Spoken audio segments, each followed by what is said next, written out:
Welcome to Alzheimer Speaks Radio. I'm your host, Lori La Bey, and I'm so excited that you're joining us today.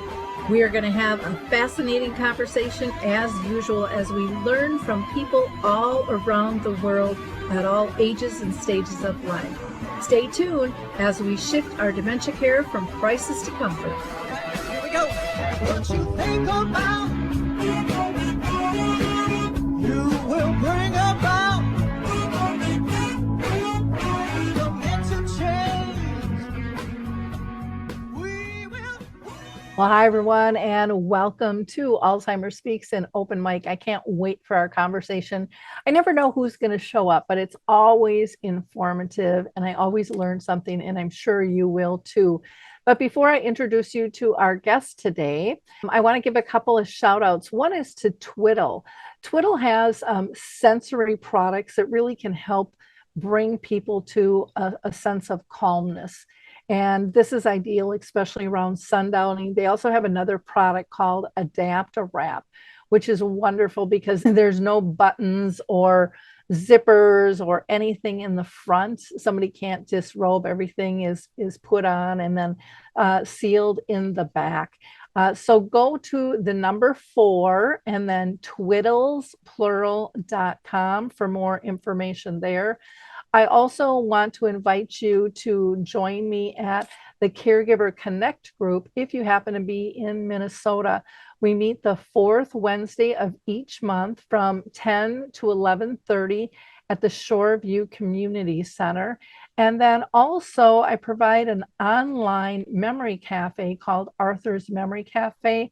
That is the 2nd and the 4th Wednesday of each month from 1 to 3. Both of those sessions are Central Time.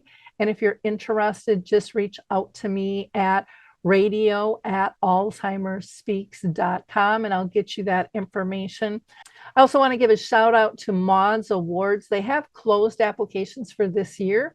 But if you are doing something cool in the arena of dementia, check out maudsawards.org because maybe you're going to want to apply next year for their $25,000 or $5,000 gifts.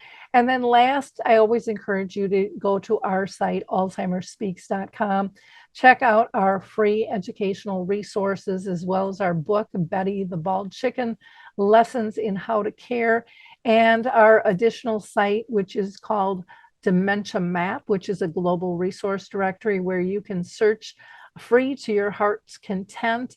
And if you have a service, product, or tool you would like to enter, we have both free and paid plans.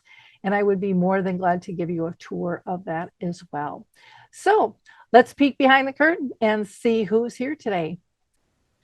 Well, I see we have 2 people with us today, so I am very excited to have this conversation.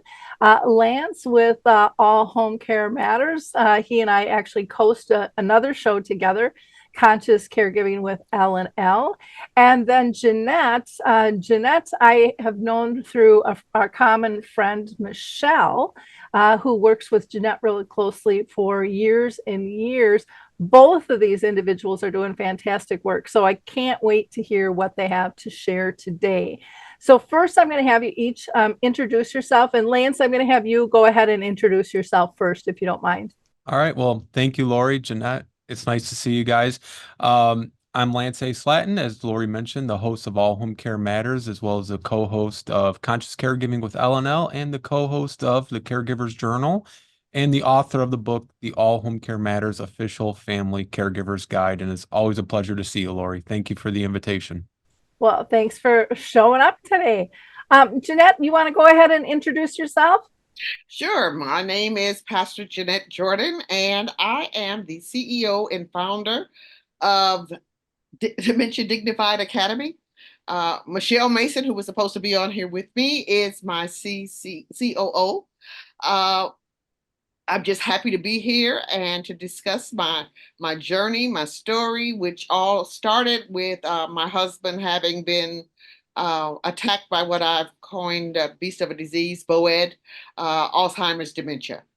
Wonderful. And I'm so sorry to hear that Michelle is without power due to goofy weather and a tornado, so I'm just glad she's safe, and hopefully that power will go on sooner than later, because that's not fun being without power for sure.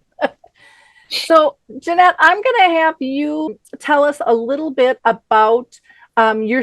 Let's start with your story with your husband when he got diagnosed, and I know that he recently passed. If you can tell people a little bit of your background, I would imagine that's why you stepped into this space. Oh, sure. Okay. My husband, Dr. Robert A. Jordan, was the greatest pediatrician on this side of heaven.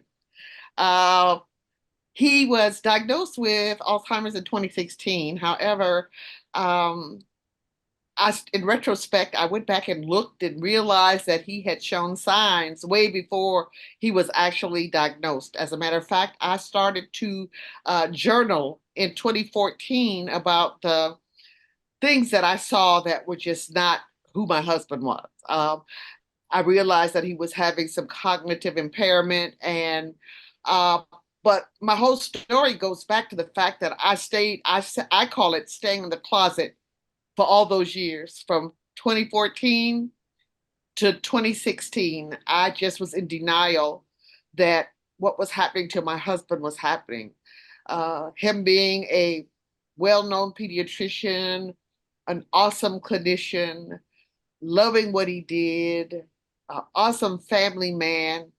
My husband at that time probably was 55 years. This could not be happening to him. So I just ignored it. And he was so crafty that he was able to convince me, his his clinician, his primary care physician, his specialist, that nothing was wrong with him. Just the fact that he was preoccupied was concerning other people. He was saying, but I'm preoccupied. And so doctors are preoccupied. And so that's just the way it is. And so it took all of the times that I was caring for him or watching his decline, it took all of that time before I could convince him that he needed to get a definitive diagnosis. And although he went screaming and hollering, I had to start telling him therapeutic lies uh, to get him to cooperate with my request. And one of those, when I wanted him to go to the doctor, I had to say that we were going to the doctor, maybe for an annual visit, or we had to go to the doctor for a blood pressure check. And when I said we, that he would go along, but of course, in advance, I had called the physicians or his specialists to give them heads up of what I was observing. And based on that is when, in 2016, we got him to go to a neurologist. And I told him that we both needed to have, because of our age, we both needed to have some cognitive assessment. And he agreed, and he was given a battery of exams. And of course, they came back that he was diagnosed with Alzheimer's. And we then in 2016, in January, began to prepare to shut down his practice because he was still practicing medicine. He was still on target. He was still able to make his diagnosis. He was still writing prescriptions. But one of the odd things that he was doing, that after he would examine a patient and do all that he did, he'd tell him to get dressed and he would come back with the prescription, but he would tell him to get undressed again. He had forgotten that he had examined the baby. So when we realized that these things were going on, we started to definitely prepare to retire him. So by uh, July 1st, well, June the 30th of 2017, we had done what we had to do to retire him. The journey then continued. I became then his primary caregiver, and not knowing at all what I was headed for, not knowing at all how this journey was going to pan out, how I was going to navigate. So a lot of the stuff I did wrong. A lot of the ways that I treated him or responded to what was going on was definitely wrong. So I began to depend on the Alzheimer's Association. That 1-800 number became my best friend. The 36-hour day became my best friend. Joining a support group became my self care, knowing that I wasn't all by myself. And then I began to tell my story, just like I'm telling it now. Okay. And then the Alzheimer's Association began to ask me to speak, to talk about my journey. And I did. And people were empowered to do this thing, this journey, take care of their loved one with grace and with joy and with peace, and knowing that they had to be in the moment, they had to be present, and they had to realize that that diagnosis was not their loved one. My husband was not his diagnosis. My husband still was the love of my life. And so I cared for him throughout. I eventually had to place him in a long-term care facility. Uh, and I encourage people that sometimes you have to give yourself permission to do that. We had been married so long that I had always said that my vows are for better, for worse, for richer, for poor, in sickness and in health, till death parted us. And that in sickness and in health to me meant I was going to care for him at home. I was going to do that all by myself. And I quickly realized, well, not so quickly, but in about a year and a half, I realized I could not do it. I could not do it by myself. And I had to talk to my children. I have five. And they were journeying with me, but they saw that I was trying to do it by myself. And when I realized that I couldn't, and he was becoming aggressive, and I was not going to be able to handle that, I gave myself permission to place him in a long-term care facility. That's where my journey really, really took a turn, because I realized that those in long-term care facilities don't know how to care for folk that are living with Alzheimer's and dementia. They have memory care floors. They have uh, people who are supposed to be knowledgeable in the care of people with Alzheimer's or dementia, and they are not. So I began to start doing my own clinical trials and the things that I did to help my husband through uh, this arduous journey. And the things that I did that worked, I shared them with the family members of people who were in that long-term care facility. I tried talking to the folk at the long-term care facility about just simple things like giving my husband water, because he doesn't know he's thirsty. He's not going to ask for water. And I even asked the doctor, would he make that water order? And he told me no, because that's not what he does. That's a dietary thing. And I realized that, you know what, I got to step up and I have to be the mouthpiece for my husband. And so I started ordering them around as to how they were going to care for my husband. So it all panned out to when it was all said and done. I says, I'm going to start an academy. My husband needed to be cared for with dignity and respect and with honor. And not only my husband, now I'm advocating for everyone who's going through this journey with me, empowering them to advocate, be present.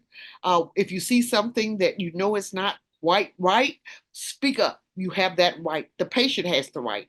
And so what I do now is I train caregivers and clinicians, social workers, professionals on how to care for people who are living with dementia and Alzheimer's, because it's a specialized kind of care.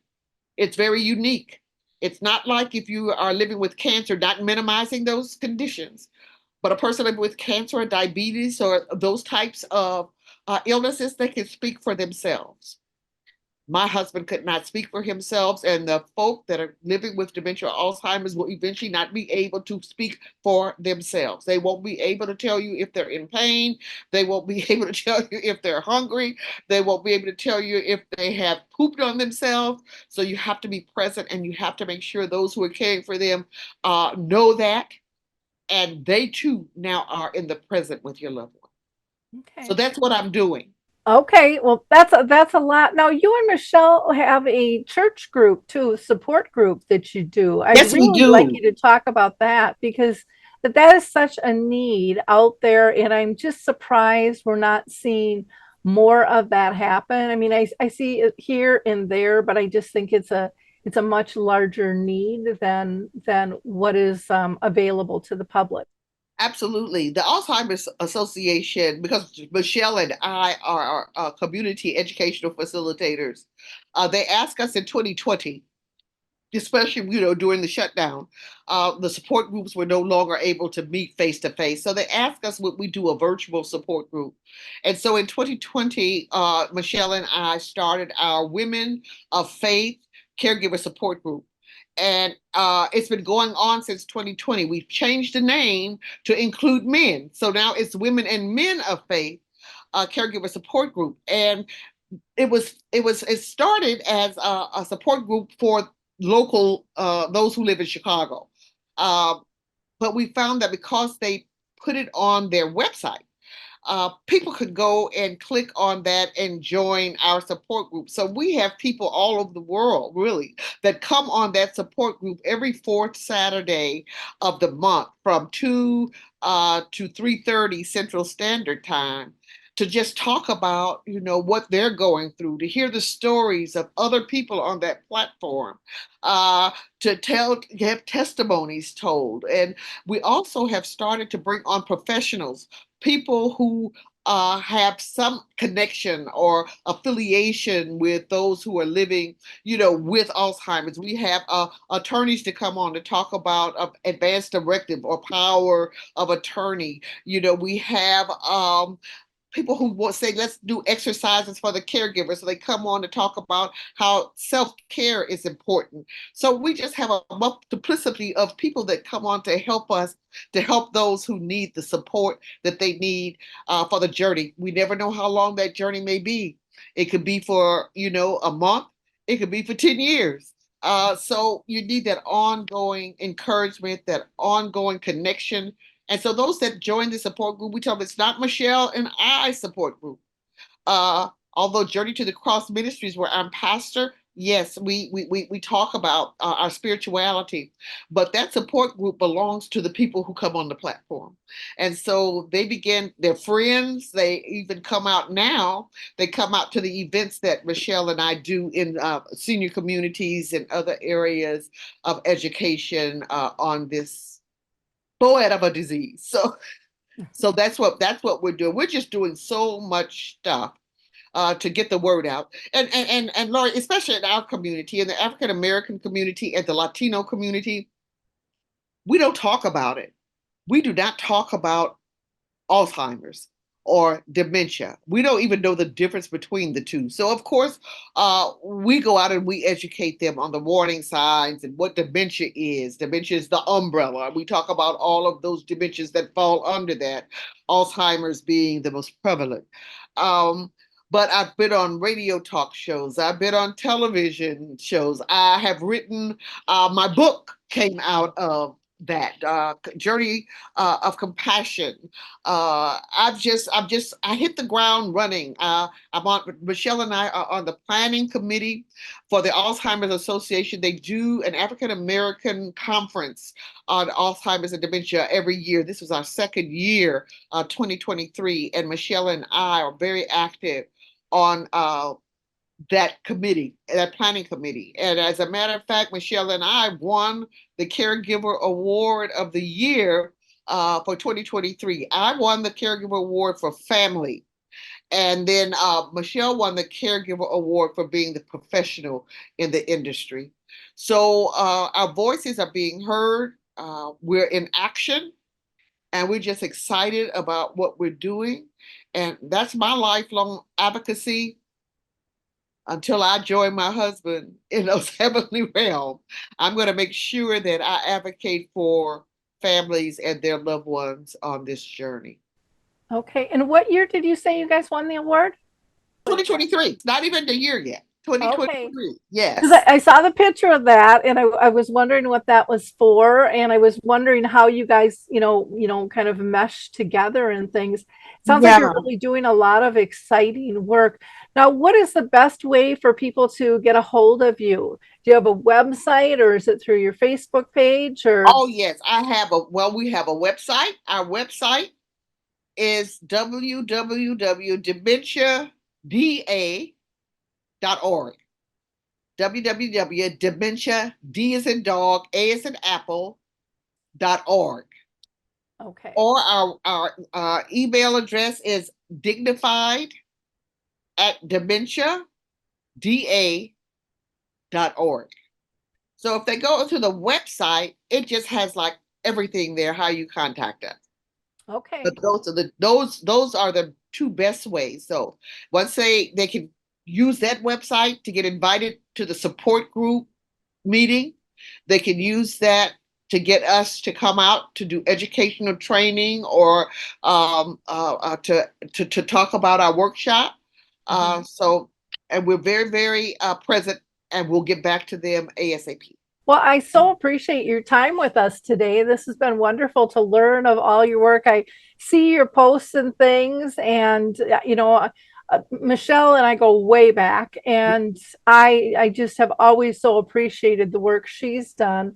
And I've seen the two of you working together, and I just think it's pretty profound what you're doing. So, But our academy, in training these professionals and social workers and anyone that needs CEUs, we have CEUs available as if they go through our training. It's a 6-hour training that tells you about our unique, specialized way of caring for your loved one. And after they complete the 6 hours, we award them the CEUs. We connect with an organization or institute called Dementia Connection Specialist University with Dr. Jennifer Stelter is her name. And Jennifer and I met at an event, and we were talking exactly about the same thing. And I found out that she had the Dementia Connection Institute. And then we started to work together. She trained me, and she trained me to be a trainer. And so I'm a certified trainer. And my next training is going to be in November, because November is Caregiver Month. And so I'm going to hold a training November the 15th and 14th and 15th to train caregivers who are interested in being just this person that knows how to take care of the loved one. Yeah, and tell people to follow me on Pastor Jeanette Bass Jordan on Facebook. I do a lot of what I do.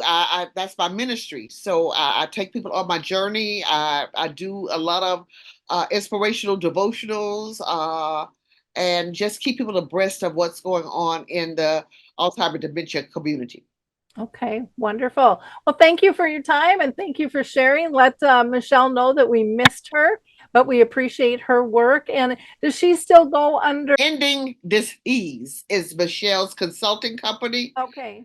So we partner together. She sits on my board for Dementia Dignified Academy. She's my right hand. We talk every day. She has so many wonderful ideas and help with our training presentation.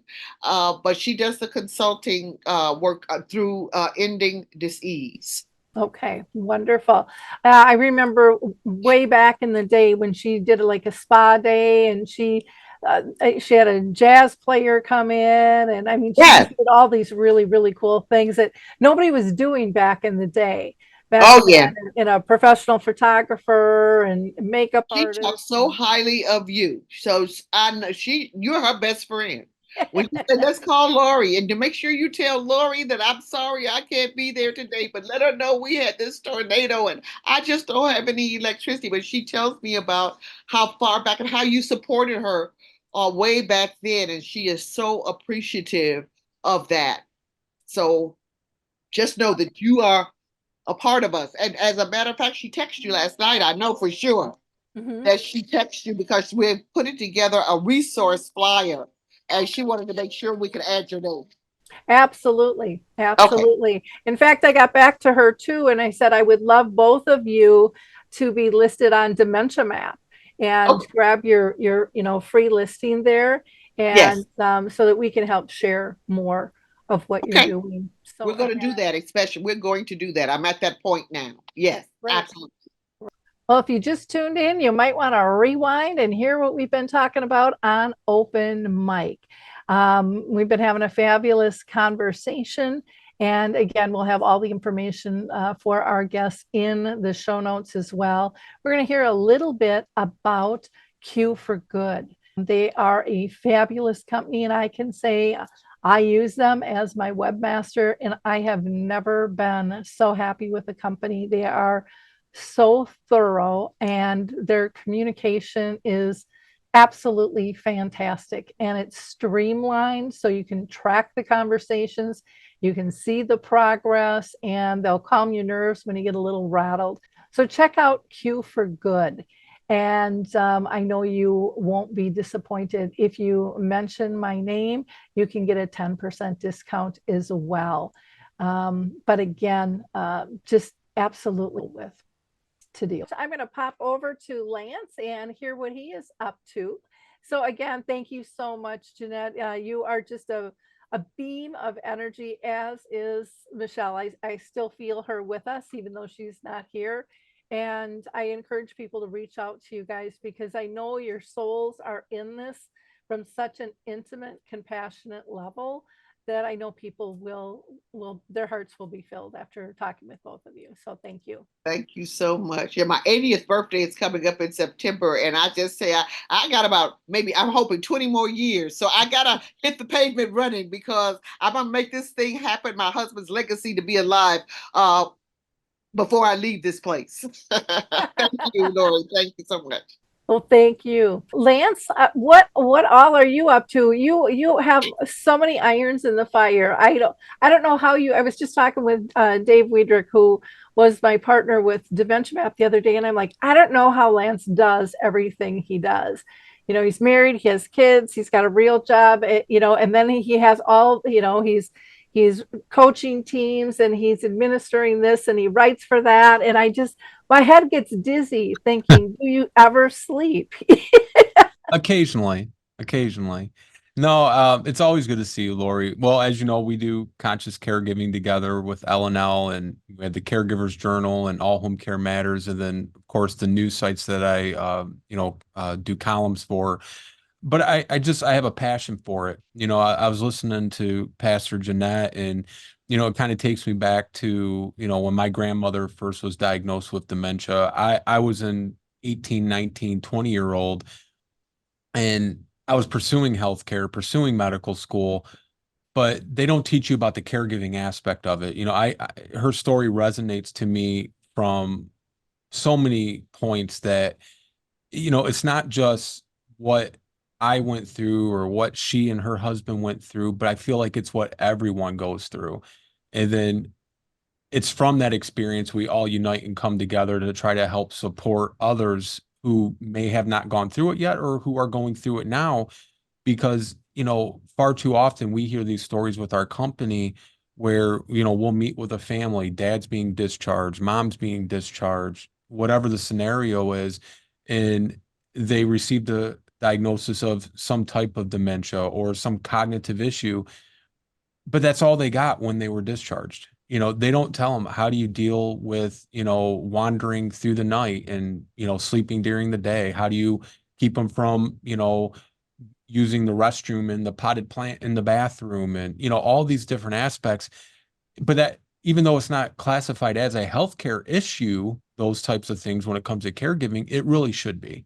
And you and I have talked to so many professionals throughout the world, literally, and I'm starting to see, and maybe you would agree with this, starting to see a transition where more of the medical schools and healthcare professionals and administrative and executive level people are starting to kind of notice and take notice. We need to do better. We need to start supporting these family caregivers, what is it, 54 plus million family caregivers out there, with the resources and the know-how so that they can take care of their loved ones.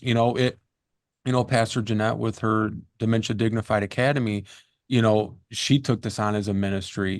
Before we started all of our shows and things pre-COVID, we would do a lot of work at our churches and our community and do these dementia seminars and have these, 50, 60 thick page books that would cover whatever specific topic was for that day's seminar. And we called it our ministry.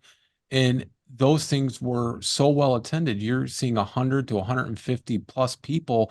One church that we held it at, actually, the fire marshals showed up and we had to move into their convention building because we had overflowed the sanctuary in the main church building. But that just goes to show us how many people are, I don't mean clueless in a disrespectful way, but they really are clueless as to what to do, where to go, and how to do it. Because here they get this medical diagnosis from a medical professional, and then it's like, okay, now the rest you got to figure out on your own. And so, that's what really drives me. Lori, you and I talk all the time, and, I say it all the time as well. I love doing the shows, but for me, it's not about being a business model or generating an income. I have a wonderful full-time job. I do this more as a mission and as a ministry for myself and my family and I were so strong in our faith. I really feel like, do unto others, right? And it's the whole golden rule analogy, but it's so true, and I hopefully that would be applied into every aspect of life, not just helping caregivers, but it's not, unfortunately, as much as it should be. But I feel like this is the way that I can help others with my specialty and my experience in education. And, if I'm able to, I will, so that's the answer to your question. It's just, however I can find new ways to help people, I'm always looking for a way to make a difference. I love doing these open mics and just the shows in general because you're able to talk to such creatives that take their fear and they mold it into hope and spread the word, and they show their vulnerability. They're not afraid to expose the icky and the ugly and say, okay, how do we dance with this and get back to our beauty and our joy? Right. And so much of that is the culprit of stigmas and lies and mistruths and lack of education, or some people will probably slap me upside the head, but what I call the good old boys is we've always done it this way, so this is how we're going to Right. do it, and they don't want to change. They don't want to look at the realities of things. And for me, I guess I have found, and I think both of you probably would agree with this, that yeah, the journey is difficult, but there's always a lesson. And the lessons to me always bring us simplicity. That I sit back and I go, you know what? It's not as difficult as what I was told it was going to be when I changed my mindset to one of a heart set. Mm. And to me, that's, such an important thing. And we'll never have too many voices talking about that. And everybody will listen to somebody a little bit different, who they resonate with, or they'll listen to multiple people and they kind of hear the same thing but in a different way. And so it keeps mounting, and it keeps making things a little bit easier, I think, for others to step into. And I think that's so critical to do.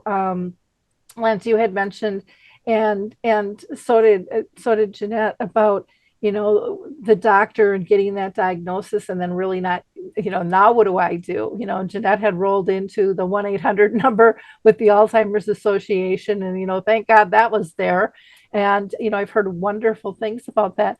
But there's so much more that's needed than just a hotline when you're in crisis. You need to be able to live graciously throughout. And that's one of the things that I love is, like Lance with your book, that you wrote, and Jeanette with your book, and I've got one too. Those can all be little handbooks in different fashions for people. So when they hear these stories about going to the doctor and not getting resources, they have other outlets to be able to find it. They can go to Facebook. You can Google, but Google can get a little scary too. And when you're new, you don't even know what to Google for Right. and stuff. So, Lance, talk a little bit about your book, because, and I know it's not all dementia specific, but to me, one of the things I think that brought to light for me is caregiving, and yeah, you got to tweak it here and there, but it's all about kindness and dignity, and really serving someone else, to help them live better, but then to help you live alongside it as well. And it's kind of like buying a house. Everybody evaluates things using the same tools, but they come out with a different product, and that's kind of what I see. Like with your book, you can use it for all different types of situations, but so much of it overlaps. Absolutely. I consider it a roadmap. I think you and I may have talked about this before. If I'm pulling out of my driveway in Michigan and I'm heading to Minnesota or, North Carolina or Texas, I need to know I need to know how to get on the right path. You know, But even though if I'm halfway there, that doesn't mean I don't need the map anymore. You still need the map no matter what until you get to your destination. And the book was really written in that kind of context. You could be just starting out in your caregiving journey, and this map will help me from day one, from identifying maybe my loved one does need help and there's something more going on, to the middle to the end of caregiving. And no matter where you're at on that journey, I wanted it to be helpful to any caregiver. Like you said, it's not dementia specific, but it's caregiver specific. We facilitate multiple caregiver support groups here in Michigan. And, sometimes people ask, oh, is this for people with dementia or Parkinson's or, whatever the case may be? And we say it's not disease specific or condition specific, it's caregiver specific. Because for me, one of the biggest things, self-care should be number one as a family caregiver, but I also feel like maybe my 1B would be knowing you're not alone and not feeling isolated and, that you're the only one going through it. I think having support in a group with common, people with common situations is very beneficial. It's not going to solve your issue. You're still going to be a caregiver when you leave the group, but when you're going through it, you need those people that understand intimately what you're going through. It may not be the same condition. You might be taking care of a mother, and the person you connect with might be taking care of a wife, but you're both a caregiver and you can at least relate on a level to some degree more so than a friend who, you've known since high school, but they haven't had to be a caregiver yet. Their mom and dad is healthy and their spouse is healthy, and having that feeling of almost unity and camaraderie, if you will. It gives you that support, on those tougher, more difficult days, but it also gives you that support to celebrate the good days. We were able to get out of the house today and make it to church on time. Or, maybe it's a rough night, and, calling somebody that's been there and gone through it, I think really can help a lot more than just calling somebody, that hasn't a good understanding like a caregiver would. Well, I think so often families get frustrated with one another going, I can't talk to my family. They don't get it because they're not here enough. And when they show up for a half an hour, everything looks peachy and they Right. think I'm crazy, Yeah. but they don't stay the day. So they don't know. And I think the point of taking away that loneliness, we can't fix it, but we can support it. And there's such beautiful ease through the journey of knowing that you're not alone and realizing that we have much more in common than is different. And I'll never ever forget this. I was doing a screening of a film, A Timeless Love, and a woman walked in and she was really, really frustrated. Her mom lived in a home, and the staff said hi to her, and she literally said, "I wish she was dead." And she walked past. She was extremely frustrated. And the staff said, "I'll be right back. I'm going to go talk to her." And I'm like, okay. And she came back and she said, one of two things are going to happen. She is going to get up and leave and probably put up a stink during the middle of the show, or she's going to stick around and give you a hard time. And I said, I can handle either. That's fine. I understand the emotion, and it's safe to have those emotions. And so we watched the film and we always do a talk back. And I always start first showing my vulnerability so that they can share their vulnerabilities of who did they see in the film and those types of things. And I went to her last and I said, "What did you think?" And she sat there with a big smile on her face and she said, "I finally don't feel alone." She didn't think anyone else in the world understood what she was going through. And I don't care if it's a support group, a film, a book, whatever it is, if we can pull that out of someone, pull out that angst and then fill it with a sense of community that others have survived this and can teach me how to do better because there's usually so much guilt.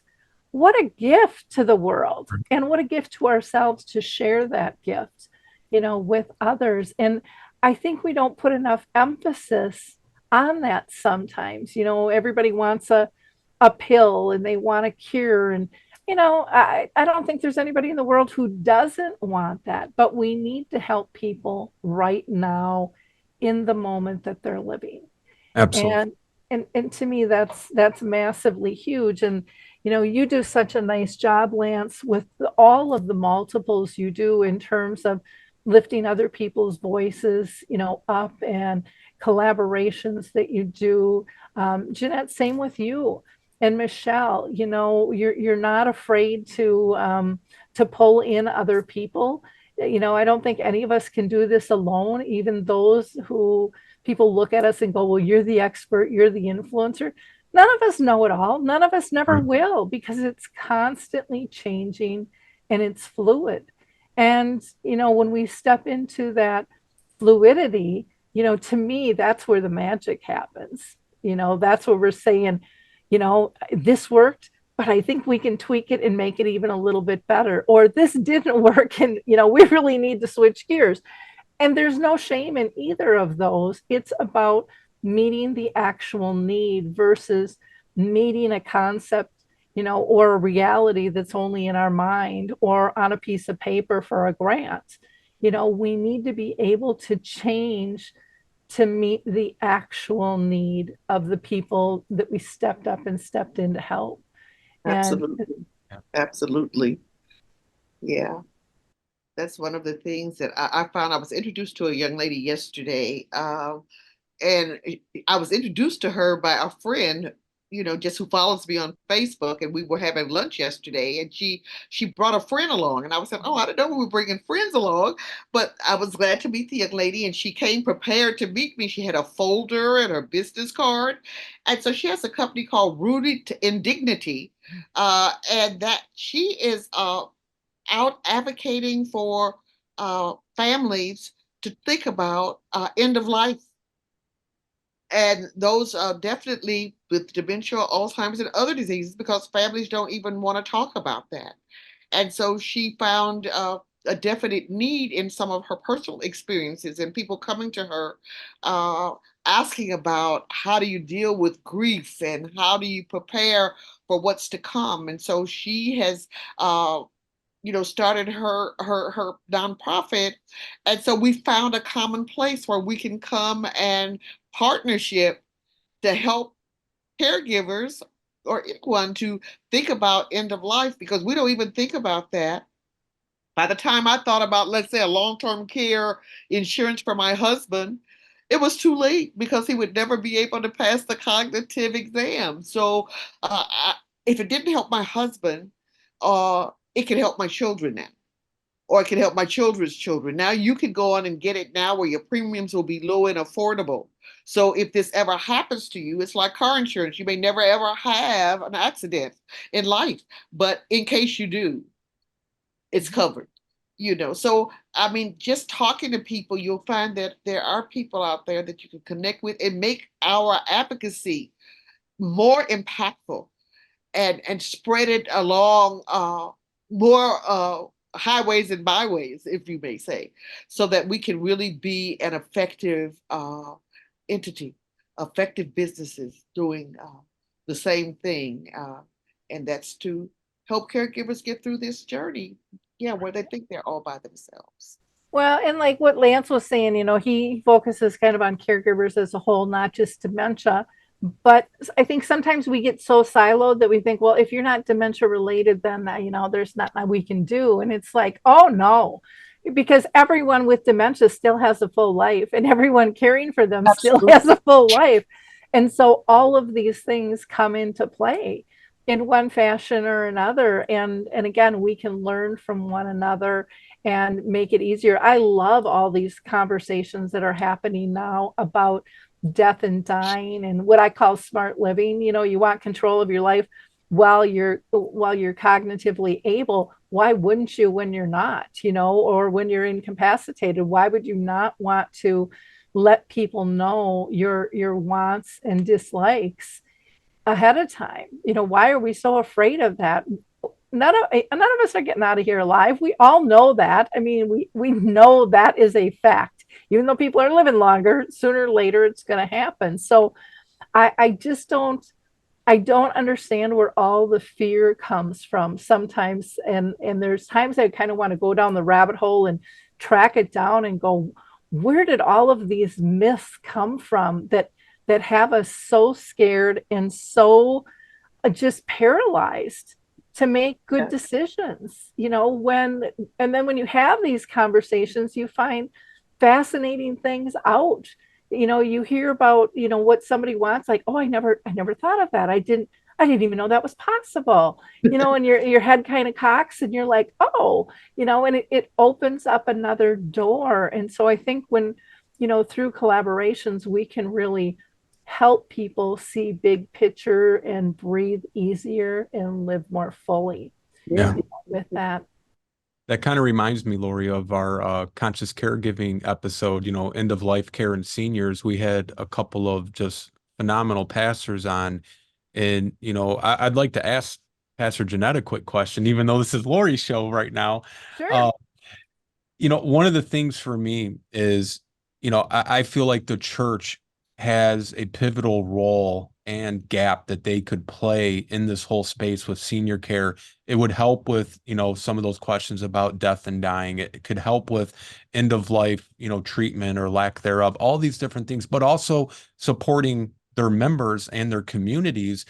I'm just curious, Pastor Jeanette, in your community where you're at, are you kind of the exception or are you the rule? Do you see a lot of pastors and churches kind of filling this void? Because before you answer, like one of the churches I'm very familiar with, they'll have a celebrate recovery group, for recovering addicts.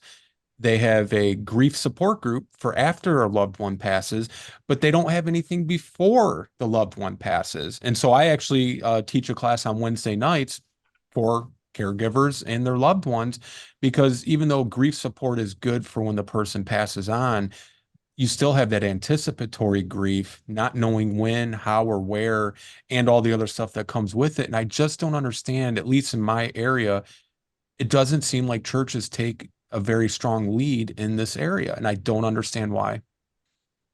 Let me tell you, you hit what is that, the nail on the head. Because that is another one of my advocacies. I joined an organization called Alter, and Alter was founded by Dr. Fayrod Epps out of Atlanta, Georgia. And her whole goal and purpose is to make churches dementia friendly. Yeah.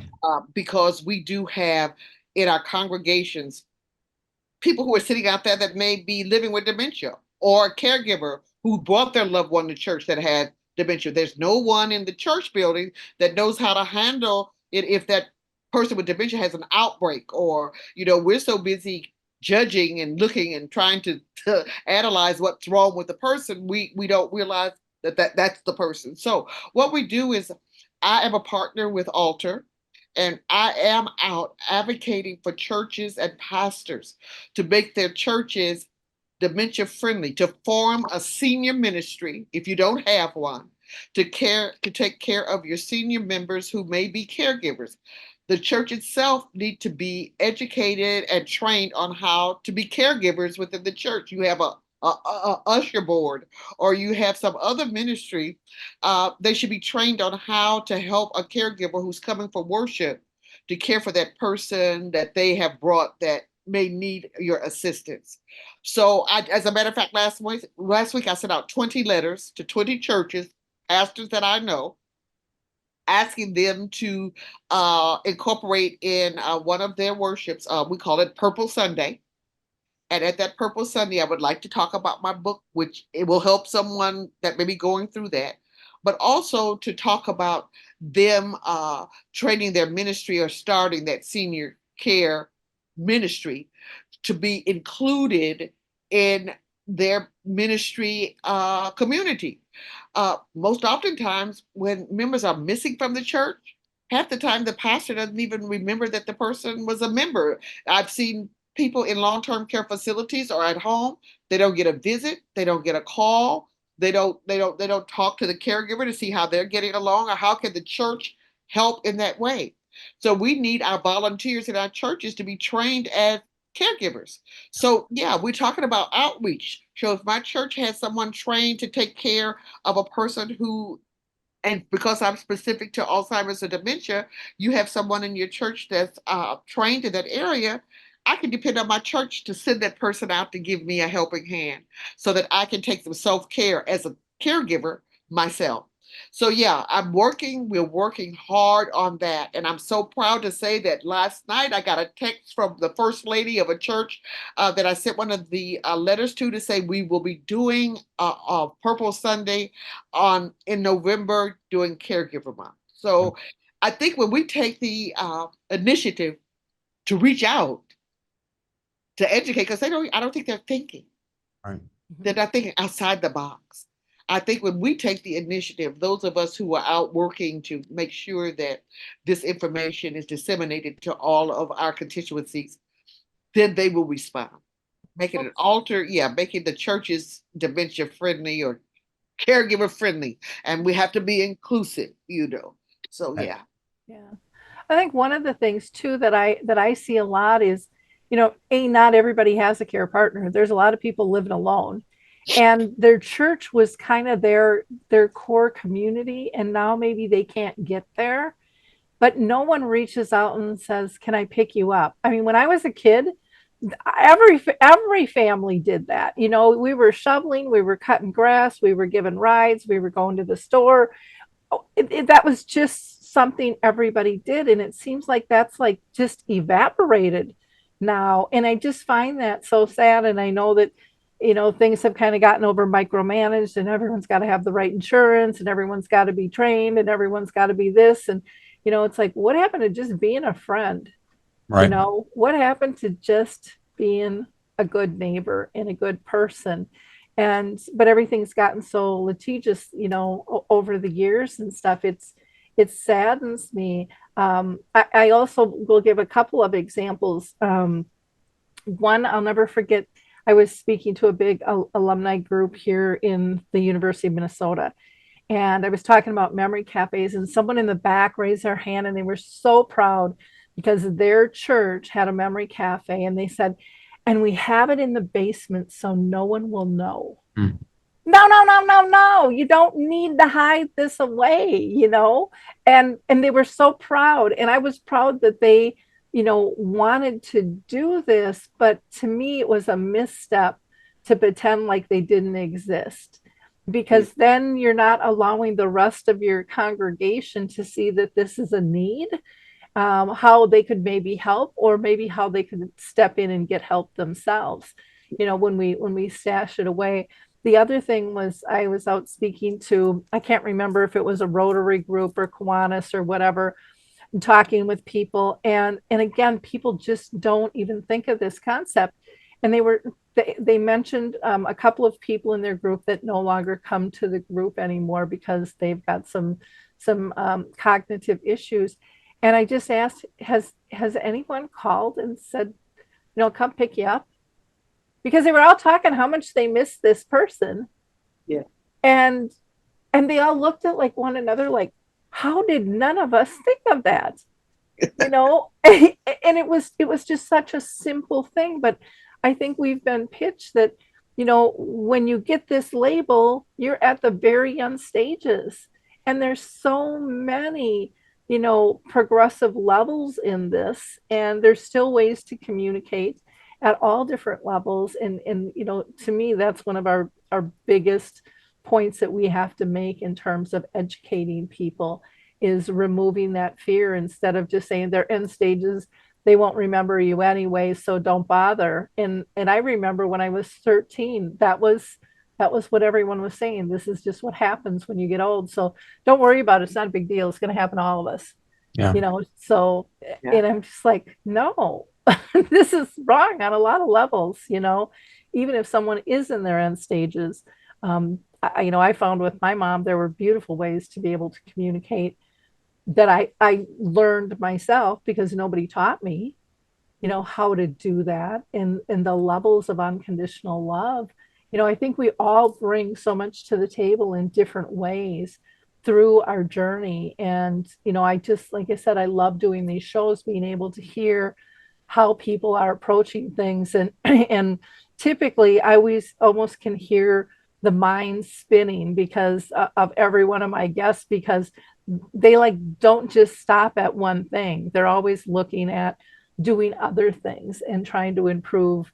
And I just find that really exhilarating myself. And I hope our audience does as well, and encourages them to step up and do whatever they're comfortable with. Like, and you guys probably have examples of this too. I remember somebody going, well, I couldn't do that. I just like to knit, and it's like, well, what about a prayer shawl? Well, I could do prayer shawls. I could do mittens. I could do hats. Well, people need all of those things, Yeah. to be part. And they were like so thrilled. They never thought of using something that they love to do and that they're good at and how to apply it. So I think so often it's just a simple voice that welcomes them in to be their authentic self and share their gifts in their unique way. I think as caregivers, though, we must learn how to reach out and ask for help, Mhm. because sometimes people are feeling that they're intruding, or they don't want to step over the boundaries. But we as caregivers, we sit back and we try to judge or say what we expect from other people or from our family, what this child is not doing, or this sister or brother is not doing.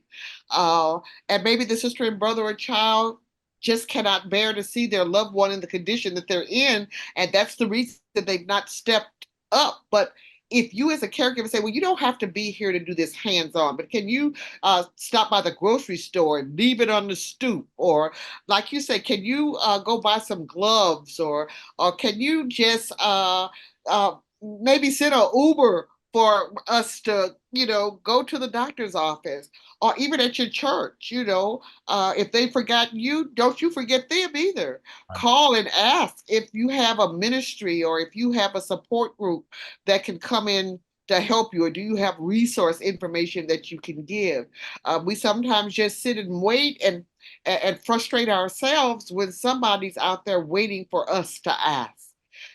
So I found that as I even in my book I talk about early on, my looking at each one of my children, feeling that they had not stepped up to do what I thought that they should do. I thought that they should be doing more, and I was the one that was doing it all. And then I realized that my son lives out of state, and he did not call the way I thought he could call, because his dad was his partner, the person that he talked to every day. My husband was a physician. My son is a pharmaceutical rep.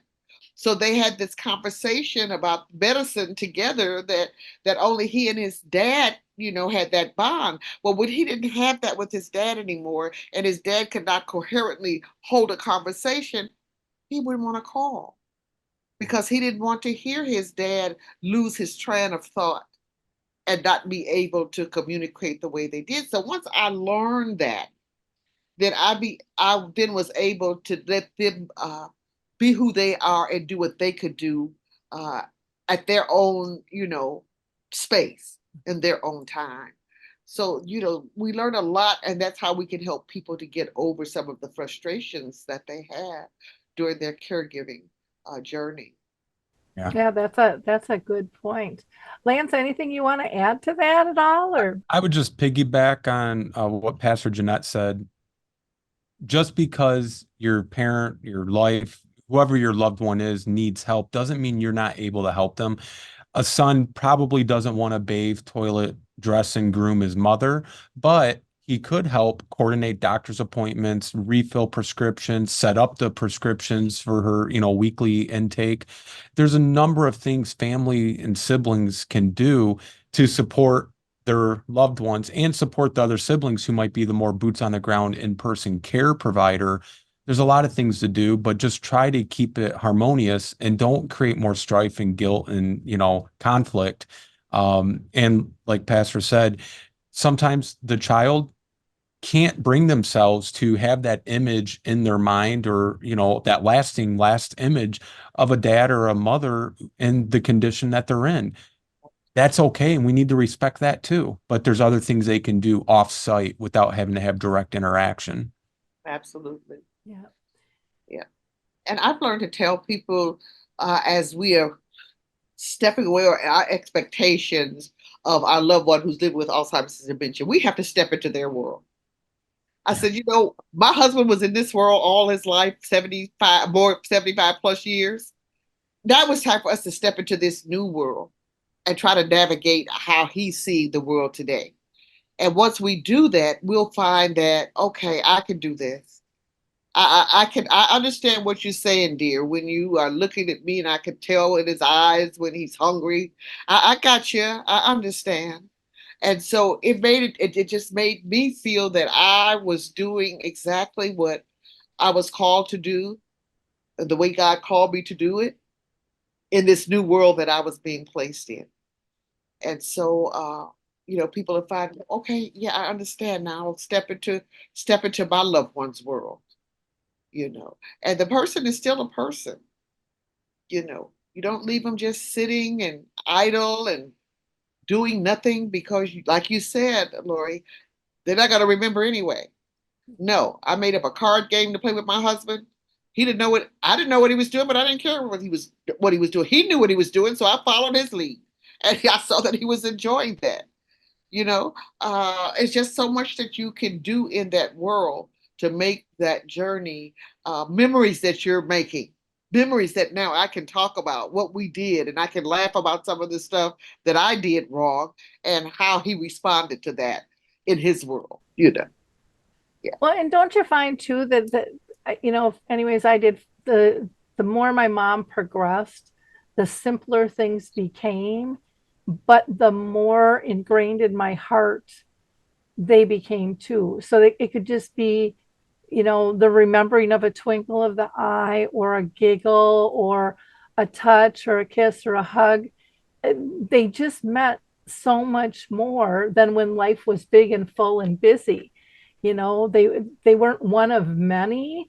They were like, one of, wow, I had this touch point, and I haven't seen that, or I haven't felt that in a long time. And it just kind of brings you alive again, and calms you down, I find. And I think there's great beauty in what you were talking about, kind of the multi-sensory. I could look in his eyes and go, okay, I know you're hungry. I'm on that.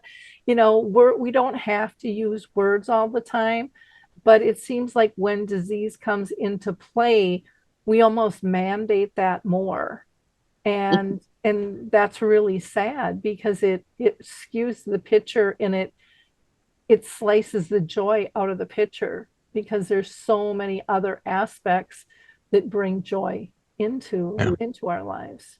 And that's the reason what caregivers need training, so that they could talk about the olfactory sensory, the gustatory sensory, all those other things, the pictures that you show, the smells of baking food, or making food that loved one may have loved, and that those senses have not gone anywhere, so it may bring a smile on their face. It's so much more than that we can do to make it just easy for yourself, and enjoyable for however long your loved one may be living with this. I mean, like I said, it could be a day, it could be 10 years.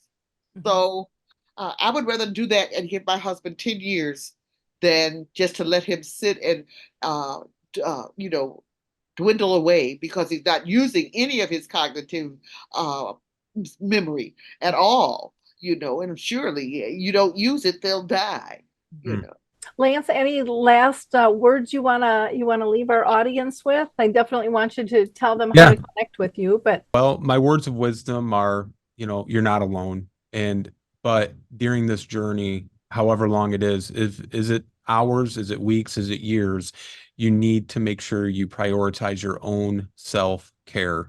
Take care of your health so that you are able to take care of your loved one for as long as that time may be. And I'd also like to just say thank you to Lori La Bey, my hero and my Mount Rushmore of dementia educators.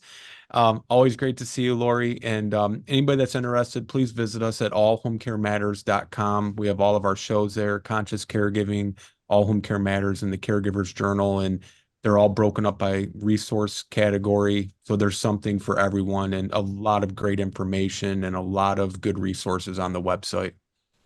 Do you want to mention the dementia resources particular? Thank you, Lori. I always forget to include that. We had taken over Dementia TLC just about a year ago.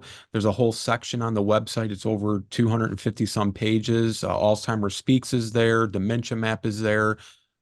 Just a wealth of information and resources, dementia specific, that hopefully will help a family caregiver on their journey. Wonderful. Thank you. Thank you. And Jeanette, how about you? Any last words of wisdom? Oh, just one of the things I would love to tell the caregivers is to make sure you take care of yourself. Self-care is so important. If you don't take care of yourself, you cannot take care of your loved one. And so you want to make sure that you give yourself a break and make sure that you know that you can talk to someone. I found that talking to a therapist, even though that's what I do, is counsel and coach. You can't coach or counsel yourself, so you can go outside and find help. And you can find all of our stuff that we do. We have not even been in existence a year yet, so I'm proud to say that we have done a lot, and all of these people that I'm meeting that we can partner with to just keep this going. If a person wants to, definitely contact us to see what we do and how they can be integral part of what we're doing. They can go to our website is dementiada.org, and it gives you a wealth of information as how to contact us. I thank you, Lori La Bey, again. I appreciate your always being there for us to help us on our journey and to help us to get the word out through all the works that you do. I would definitely tell Michelle that she was missed, and that but we are encouraged to keep doing what we're doing. Oh yeah, it's just so much fun. It's so exciting to see everything everyone is doing. And every time, I talk with people, things are constantly changing. People are adding new things. So again, check out Lance. He's got a couple of websites, Lance A. Slatton, as well as All Home Care Matters. And then for Michelle and for Jeanette, you can go to that dementiada.org and find them as well. And again, thank you so much both for your time today and sharing all the beautiful work that you're doing. And to our audience, I always ask you to be a giver of hope. Like, click, and share. Don't keep this information a secret. If you belong to a church, tell them about, that they can become dementia friendly, and they can reach out to Jeanette and her crew or the altar. If you've got, people can reach out to Lance. He's just a marvelous resource on so many different levels. It just doesn't end. The more we lift one another up, the better off everyone will be, and the more prepared we'll be. We can take the scary out of this journey and bring us together. So again, thank you all for your time today. I look forward to having you back on the show and learning more next time. See what you're up to. Thank Bye, you. everyone. Thank you. Nice meeting you, Lance. Nice Nice meeting meeting you. Have a good day. God bless you. You as well, Pastor. Thank you.